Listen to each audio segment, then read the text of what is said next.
Salam dan selamat pagi Jemaat HKBP Cibubur yang diberkati Tuhan, dimanapun Amang Inang dan saudara-saudara saat ini berada, dan apapun aktivitas kita pada pagi ini, Selasa 30 April 2024, ada baiknya kita menyisihkan, meluangkan waktu kita untuk mendengarkan firman Tuhan yang akan menyemangati kita dan membuat kita lebih tenang untuk menjalani satu hari ini, agar satu hari ini benar-benar menjadi hari berkat bagi kita.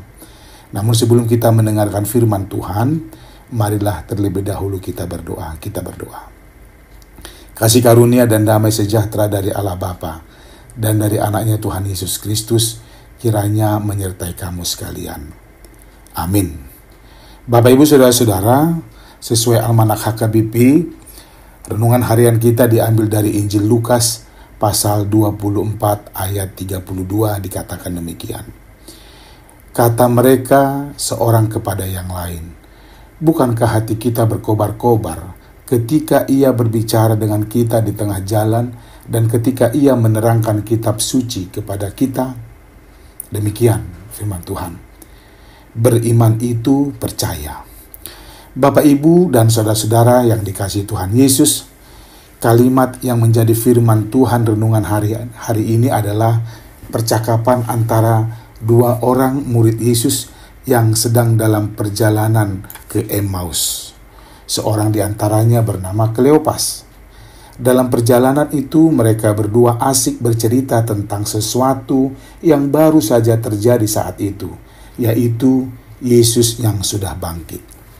Pembicaraan mereka sangatlah serius. Dan saking seriusnya, mereka tidak sadar ada seseorang yang menyusup dalam perjalanan mereka dan ikut nimbrung pada topik pembicaraan.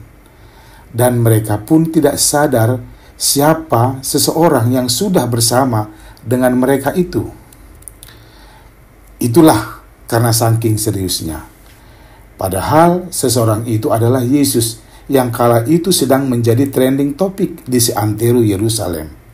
Seolah-olah tidak tahu soal yang sedang viral itu, Kleopas marah dan menganggap Yesus sepertinya kurang update dan kurang peka dengan apa yang terjadi. Kleopas pun menerangkan semua yang terjadi kepada seseorang yang adalah Yesus sendiri.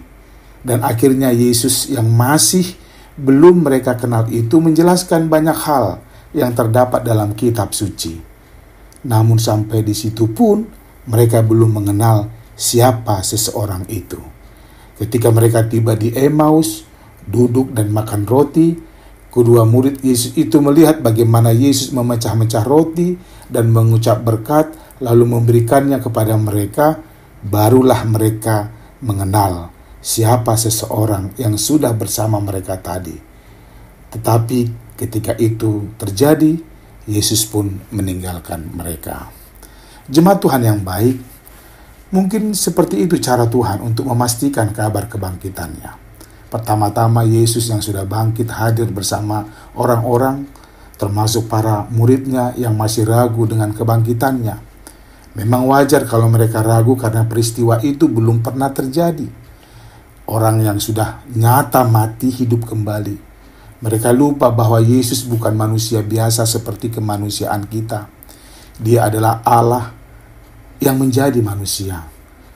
Namun jika kita hidup pada zaman Yesus waktu bangkit, boleh dipastikan kita pun ragu dengan kabar kebangkitan itu. Melalui apa yang dituliskan dalam Alkitab atau kitab suci dan apa yang kita dengar tentang Dia, kita menjadi orang yang beriman dan percaya dengan apa yang terjadi yang dituliskan dalam Alkitab. Juga kita percaya bahwa apa yang dituliskan dalam Alkitab adalah karya dan rancangan Tuhan kepada dunia ini. Bagi kita yang beriman, mempercayai Alkitab bukan hanya sekedar cerita atau sejarah karya Tuhan di dunia ini, tetapi rencana dan rancangan Tuhan di masa depan. Seperti Dia menyertai dunia dan umat yang percaya dahulu yang dituliskan dalam kitab suci, lebih dari itu Dia akan menyertai dan mengasihi umatnya sekarang dan nanti. Kita sering, bahkan sangat sering mendengar apa isi Alkitab, Bahkan kita sangat ingat banyak kalimat yang ada di dalam Alkitab.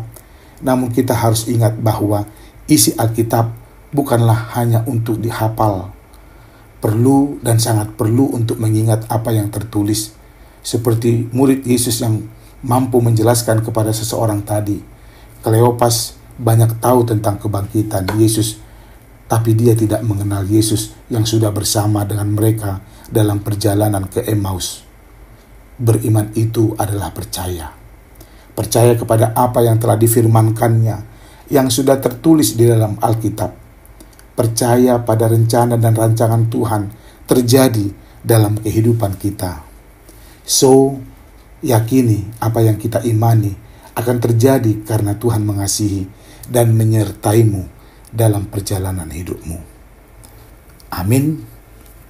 Tuhan memberkatimu. Kita berdoa. Bapa yang baik, terima kasih atas firman-Mu, juga kehidupan yang Tuhan berikan bagiku pagi ini. Aku percaya Engkau selalu bersamaku hari ini. Ya Tuhan, jangan biarkan aku ragu dengan keyakinanku kepadamu. Amin. Selamat beraktivitas sama Nginang. Horas.